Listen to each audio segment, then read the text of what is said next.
Hi friends, ಮಸ್ತ್ ಕನ್ನಡ ಚಾನಲ್ಗೆ ಮತ್ತೊಮ್ಮೆ ಸ್ವಾಗತ. 500 ರೂಪಾಯಿ ನೋಟ್ ಇರುವ ಪ್ರತಿಯೊಬ್ಬರೂ ತಪ್ಪದೆ ಈ ವಿಡಿಯೋವನ್ನು ಕೊನೆಯವರೆಗೂ ನೋಡಿ. ಕೇಂದ್ರ ಸರ್ಕಾರದಿಂದ ಈ ಬಿಗ್ ಶಾಕ್. ನಿಮ್ಮ ಬಳಿ 500 ರೂಪಾಯಿ ಮುಖಬೆಲೆಯ ನೋಟಿದ್ದರೆ ಕೇಂದ್ರದಿಂದ ಬಂತು ಖಡಕ್ ಎಚ್ಚರಿಕೆ. ದೇಶದಲ್ಲಿ ಈಗಾಗಲೇ ಜಾರಿಯಲ್ಲಿರುವ ಈ 500 ರೂಪಾಯಿ ಮುಖಬೆಲೆಯ ನೋಟಿನ ಬಗ್ಗೆ ಕೇಂದ್ರದಿಂದ ನೀಡಲಾಗಿದೆ ನೋಟಗಳ ಕೊನೆಯವರೆಗೂ ನೋಡಿ. ಈಗಾಗಲೇ ಈ ದೇಶದ ಪ್ರಧಾನಿ ನರೇಂದ್ರ ಮೋದಿ ಅವರು ನೋಟ್ ಬ್ಯಾನ್ ಮಾಡಿ ಇಡೀ ದೇಶಕ್ಕೆ ಬಿಗ್ ಶಾಕ್ ನೀಡಿದ್ರು. ಈಗ ಈ ಚಾಲ್ತಿಯಲ್ಲಿರುವ ಈ 500 ರೂಪಾಯಿ ನೋಟ್ ಬಗ್ಗೆ ಕೇಂದ್ರದಿಂದ ಎಚ್ಚರಿಕೆಯನ್ನು ನೀಡಲಾಗಿದೆ. ಇಷ್ಟಕ್ಕೂ ನಿಮ್ಮ ಬಳಿ 500 ರೂಪಾಯಿ ನೋಟ್ ಇದ್ರೆ ತಪ್ಪದೇ ಈ ವಿಡಿಯೋ ಕೊನೆ ಕೇಂದ್ರ ಸರ್ಕಾರ ಬಿಗ್ ಶಾಕ್ ನೀಡಲಾಗಿದೆ ಎನ್ನುವ ಕುರಿತು ಕಂಪ್ಲೀಟ್ ಮಾಹಿತಿ ತಿಳ್ಕೋಬೇಕು. ಈ ವಿಡಿಯೋವನ್ನು 500 ರೂಪಾಯಿ ನೋಟುಗಳ ಬಗ್ಗೆ ಎಚ್ಚರಿಕೆ ಇರಲಿ. ನಕಲಿ ನೋಟ್ಗಳನ್ನು ಗುರುತಿಸುವುದು ತುಂಬ ಕಷ್ಟ ಆಗ್ತಾ ಇದೆ. ಇತ್ತೀಚೆಗೆ 500 ರೂಪಾಯಿ ನೋಟುಗಳ ನಕಲಿ ಆವೃತ್ತಿಗಳು ಚಲಾವಣೆಯಲ್ಲಿ ಇರುವುದಾಗಿ ವರದಿಯಾಗಿದೆ ಮತ್ತು ಜನರು ಅವುಗಳನ್ನು ಪರಿಶೀಲನೆ ಮಾಡದೆ ಬಳಸೋದ್ರಿಂದ ಆರ್ಥಿಕ ತೊಂದರೆಗೆ ಒಳಗಾಗ್ತಾ ಇದೆ.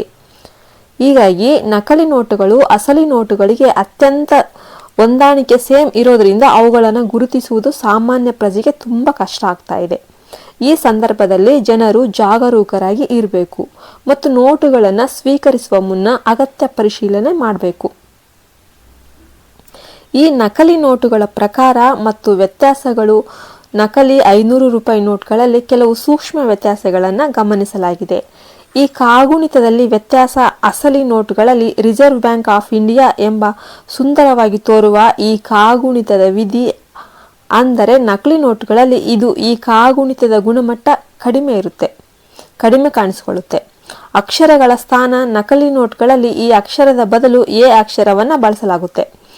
ಇದು ನೋಟು ಪಾರದರ್ಶಕತೆಯ ಕೊರತೆಯನ್ನು ತೋರುತ್ತದೆ. ಈ ಬಣ್ಣ ಮತ್ತು ವಿನ್ಯಾಸದಲ್ಲಿ ಸಣ್ಣ ವ್ಯತ್ಯಾಸ.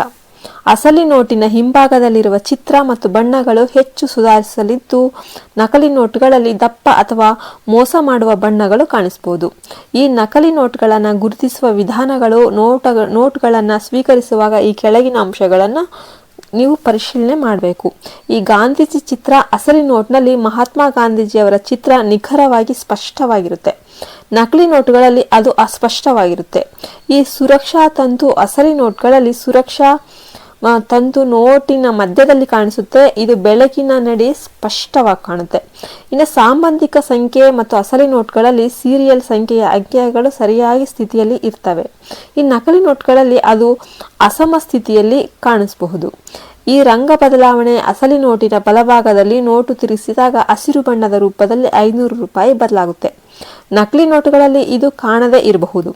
ಈ ಜನಸಾಮಾನ್ಯರ ಜವಾಬ್ದಾರಿ. ನೋಟುಗಳನ್ನು ಸ್ವೀಕರಿಸುವ ಮುನ್ನ ಈ ಅಂಶಗಳನ್ನು ಪರಿಶೀಲಿಸುವುದು ತುಂಬ ಮುಖ್ಯ. ನೋಟು ಸ್ವೀಕರಿಸುವಾಗ ತಕ್ಷಣ ಪರಿಶೀಲನೆ ಮಾಡುವುದು. ಈ ನಕಲಿ ನೋಟು ಕಂಡು ಬಂದಲ್ಲಿ ಹತ್ತಿರದ ಪೊಲೀಸ್ ಠಾಣೆಗೆ ಭೇಟಿ ಕೊಟ್ಟು ಕಂಪ್ಲೇಂಟ್ ಕೊಡುವುದು ತುಂಬ ಮುಖ್ಯ. ಅಥವಾ ಬ್ಯಾಂಕಲ್ಲಾದರೂ ಮಾಹಿತಿ ಕೊಡುವುದು ತುಂಬ ಮುಖ್ಯ. ಇತರರಿಗೆ ಜಾಗೃತಿಯನ್ನು ಮೂಡಿಸುವುದು. ಈ ರಿಸರ್ವ್ ಬ್ಯಾಂಕ್ ಮತ್ತು ಸರ್ಕಾರದ ಕಡೆಯಿಂದ ಕ್ರಮಗಳು. ಈ ರಿಸರ್ವ್ ಬ್ಯಾಂಕ್ ಆಫ್ ಇಂಡಿಯಾ ಈ ಬಗ್ಗೆ ಜನರಲ್ಲಿ ಜಾಗೃತಿ ಮೂಡಿಸೋದಕ್ಕೆ ಮಾರ್ಗಸೂಚಿಗಳನ್ನು ಹೊರಡಿಸಲಿದೆ. ನಕಲಿ ನೋಟುಗಳನ್ನು ತಡೆಗಟ್ಟಲು ಬಯೋಮೆಟ್ರಿಕ್ ಮತ್ತು ಆಧುನಿಕ ತಂತ್ರಜ್ಞಾನವನ್ನು ಬಳಕೆ ಮಾಡಲಾಗಿದೆ. ಹೆಚ್ಚುವರಿ ವೈಶಿಷ್ಟ್ಯಗಳನ್ನೊಳಗೊಂಡ ನೋಟುಗಳನ್ನು ಮರುಮುದ್ರಣ ಮಾಡುವ ಸಂಖ್ಯೆ, ಅಂದರೆ ಯೋಜನೆ. 500 ರೂಪಾಯಿ ನೋಟುಗಳ ನಕಲು ಚುನಾವಣೆಯ ದೊಡ್ಡ ಸಮಸ್ಯೆಯಾಗಿದ್ದು, ಈ ಜನರು ಎಚ್ಚರಿಕೆ ವಹಿಸಬೇಕಾಗಿದೆ. ಸರಿಯಾದ ಪರಿಶೀಲನೆಯಿಂದ ಮಾತ್ರ ನಕಲಿ ನೋಟುಗಳ ತಡೆಯನ್ನು ಸಾಧ್ಯವಾಗುತ್ತದೆ. ಸರ್ಕಾರ, ಈ ರಿಸರ್ವ್ ಬ್ಯಾಂಕ್ ಮತ್ತು ಸಾರ್ವಜನಿಕರು ಒಂದಾಗಿ ಈ ಸಮಸ್ಯೆಯನ್ನು ಬಗೆಹರಿಸಲು ಕಾರ್ಯ ಪ್ರವೃತ್ತರಾಗಬೇಕಾಗಿದೆ. ಗೋಲ್ಡ್ ಇದ್ದವರಿಗೆ ಭಾರತೀಯ ರಿಸರ್ವ್ ಬ್ಯಾಂಕ್ ಗುಡ್ ನ್ಯೂಸ್ ನೀಡಲಾಗಿದೆ. ಜೀವನದ ಸಾಕಷ್ಟು ಕಷ್ಟಗಳಿಗೆ ತಕ್ಷಣ ಎಲ್ಲರೂ ಕೂಡ ಹಣದ ಅವಶ್ಯಕತೆಗೆ ಮನೆಯಲ್ಲಿರುವ ಚಿನ್ನವನ್ನು ಅಡವಿಟ್ಟು ಹಣವನ್ನು ಪಡಿತಾರೆ. ಅಂತಹ ಗೋಲ್ಡ್ ಲೋನ್ ಪಡೆದಿರುವ ಎಲ್ಲ ಗ್ರಾಹಕರಿಗೆ ಬಂಪರ್ ಗಿಫ್ಟ್ ನೀಡಿದ ಭಾರತೀಯ ರಿಸರ್ವ್ ಬ್ಯಾಂಕ್. ಇನ್ನು ಮುಂದೆ ಚಿನ್ನಾಭರಣ ಸಾಲಕ್ಕೆ ರಿಸರ್ವ್ ಬ್ಯಾಂಕ್ ಹೊಸ ರೂಲ್ಸ್ ಜಾರಿಗೊಳಿಸಲಾಗಿದೆ. ನೀವು ಕೂಡ ನಿಮ್ಮ ಚಿನ್ನವನ್ನು ಈ ಅಡವಿಟ್ಟು ಹಣ ಪಡೆದುಕೊಂಡಿದ್ರಿ ಅಥವಾ ಈ ಹಿಂದೆ ಚಿನ್ನ ಅಡವಿಟ್ಟು ಸಾಲ ಪಡೆದಿದ್ದರೆ ತಪ್ಪದೇ ಈ ವಿಡಿಯೋವನ್ನು ಈಗಾಗಲೇ ಲೈಕ್ ಮಾಡಿ. ಹಾಗೂ ಚಿನ್ನವನ್ನು ಸಾಲ ಪಡೆದವರಿಗೆ ಈ ಹಿಂದೆ ಚಿನ್ನವನ್ನು ಅಡವಿಟ್ಟು ಸಾಲ ಪಡೆದು ಅದನ್ನು ತೀರಿಸುವ ಎಲ್ಲ ಗ್ರಾಹಕರಿಗೂ ಕೂಡ ಭರ್ಜರಿ ಬಂಪರ್ ಗಿಫ್ಟ್ ಅಂತಾನೆ ಹೇಳಬಹುದು.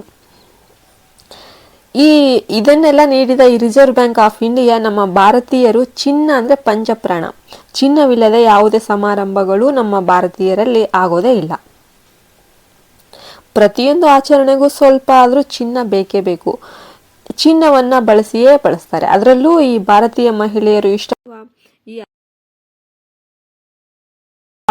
ಗಡಿಯನ್ನ ದಾಟಿ ಈ ಚಿನ್ನ ದಿನದಿಂದ ದಿನಕ್ಕೆ ಬಂಗಾರದ ಬೆಲೆ ಮುಗಿಲು ಮುಟ್ತಾ ಇದೆ.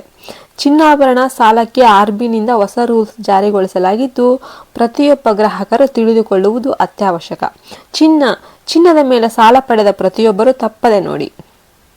ಈ ಬದಲಾವಣೆಗಳು ಚಿನ್ನದ ಸರಿಯಾದ ಮೌಲ್ಯಮಾಪನವನ್ನ ಖಚಿತಗೊಳಿಸುವುದು, ಸಾಲದಾತರು ಮತ್ತು ಈ ಸಾಲಗಾರರಿಬ್ಬರನ್ನು ರಕ್ಷಿಸುವುದು ಮತ್ತು ಚಿನ್ನದ ಸಾಲಗಳ ದುರುಪಯೋಗವನ್ನು ತಡೆಯುವ ಗುರಿಯವನ್ನ ಇದು ಹೊಂದಿದೆ. RBI ಮತ್ತೆ ಈ ಕರಡು ಚಿನ್ನದ ಸಾಲ ಮಾರ್ಗಸೂಚಿಯಲ್ಲಿ ಪ್ರಮುಖ ಬದಲಾವಣೆಗಳನ್ನು ಮೌಲ್ಯಕ್ಕೆ ಸಾಲ ಅನುಪಾತ ಬಳಕೆ, ಚಿನ್ನದ ಸಾಲಗಾರರಿಗೆ ಗರಿಷ್ಠ ಈ ಅನುಪಾತವನ್ನ 75% ನಿಗದಿಪಡಿಸಲಾಗಿದೆ. ಇದರರ್ಥ ಪ್ರತಿ 100 ರೂಪಾಯಿ ಮೌಲ್ಯ ಚಿನ್ನವನ್ನ ಒತ್ತೆ ಇಡಲು ಸಾಲಗಾರನು 75 ರೂಪಾಯಿಯವರೆಗೆ ಈ ಸಾಲವನ್ನು ಪಡೆಯಬಹುದು.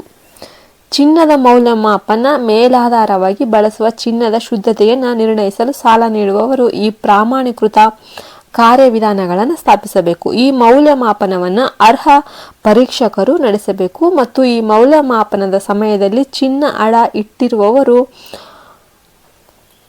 ಹಾಜರಿರಬೇಕು. 22 ಕ್ಯಾರೆಟ್ ಶುದ್ಧತೆಯ ಆಧಾರದ ಮೇಲೆ ಚಿನ್ನವನ್ನು ಮೌಲ್ಯೀಕರಿಸಲಾಗುತ್ತದೆ ಮತ್ತು ಚಿನ್ನವು ಕಡಿಮೆ ಶುದ್ಧತೆಯನ್ನು ಹೊಂದಿದ್ರೆ ಮೌಲ್ಯವನ್ನು ಅದಕ್ಕೆ ಅನುಗುಣವಾಗಿ ಸರಿಹೊಂದಿಸಲಾಗುತ್ತೆ. ಈ ಮಾಲೀಕತ್ವದ ಪುರಾವೆ ಚಿನ್ನದ ಮಾಲೀಕತ್ವವನ್ನು ಸ್ಪಷ್ಟವಾಗಿ ಸ್ಥಾಪಿಸಿದ ಹೊರತು ಈ ಚಿನ್ನದ ಸಾಲಗಳನ್ನು ವಿಸ್ತರಿಸಲು ಆಗೋದಿಲ್ಲ. ಮಾರಾಟದ ಮೂಲಕ ಬಿಲ್ ಇಲ್ಲದ ಸಾಲಗಾರರು ಮಾಲೀಕತ್ವವನ್ನು ಪರಿಶೀಲಿಸುವ ಘೋಷಣೆಯನ್ನು ಸಲ್ಲಿಸಬೇಕು.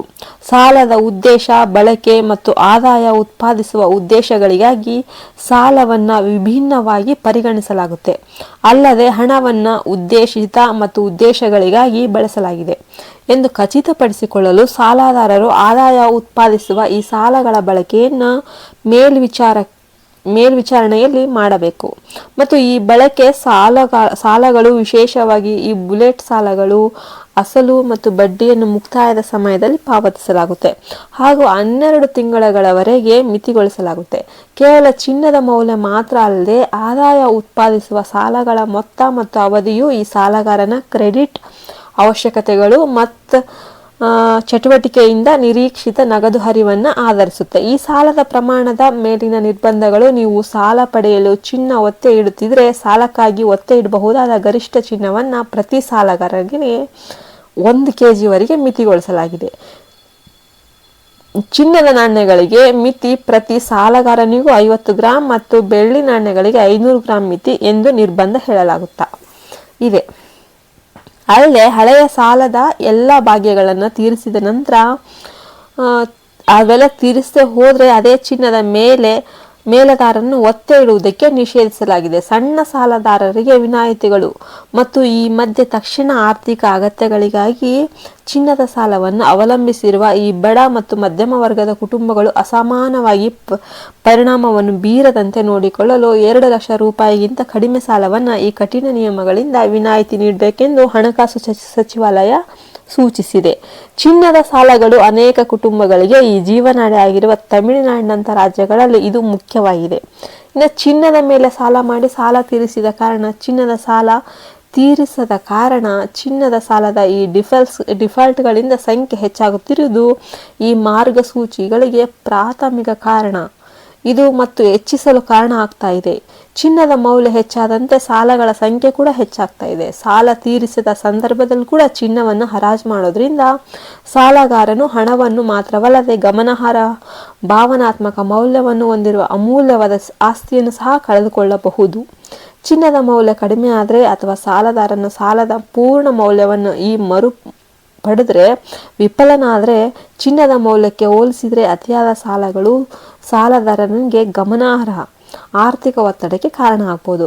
ಅಡವಿಟ್ಟ ಚಿನ್ನದ ಮೌಲ್ಯವನ್ನು ಮಿತಿಗೊಳಿಸಿದ ಮೂಲಕ ಮತ್ತು ಈ ಮರು ಅಡವಿಟ್ಟು ಹಣದ ಸಂದರ್ಭಿಸುವ ಮೂಲಕ ಈ RBI ಹಣ ವರ್ಗಾವಣೆಯ ಅಪಾಯವನ್ನು ತಪ್ಪಿಸೋದಕ್ಕೆ ಪ್ರಯತ್ನ ಮಾಡ್ತಾ ಇದೆ. ಇದು ಪದೇ ಪದೇ ಸಾಲಗಳನ್ನು ಪಡೆಯಲು ದೊಡ್ಡ ಪ್ರಮಾಣದ ಚಿನ್ನವನ್ನು ಬಳಸ್ತಾ ಇದೆ. ಇದಾಗಿತ್ತು ಫ್ರೆಂಡ್ಸ್. ನಿಮಗೆಲ್ಲ ಈ ವಿಡಿಯೋ ಇಷ್ಟ ಆಯಿತು ಅಂತ ನಾನು ಭಾವಿಸ್ತೇನೆ. ಇಷ್ಟ ಆದರೆ ದಯವಿಟ್ಟು ಒಂದು ಲೈಕ್ ಮಾಡಿ, ಶೇರ್ ಮಾಡಿ, ಸಬ್ಸ್ಕ್ರೈಬ್ ಮಾಡಿ. ಜೈ ಹಿಂದ್, ಜೈ ಭಾರತ್ ಮಾತೆ.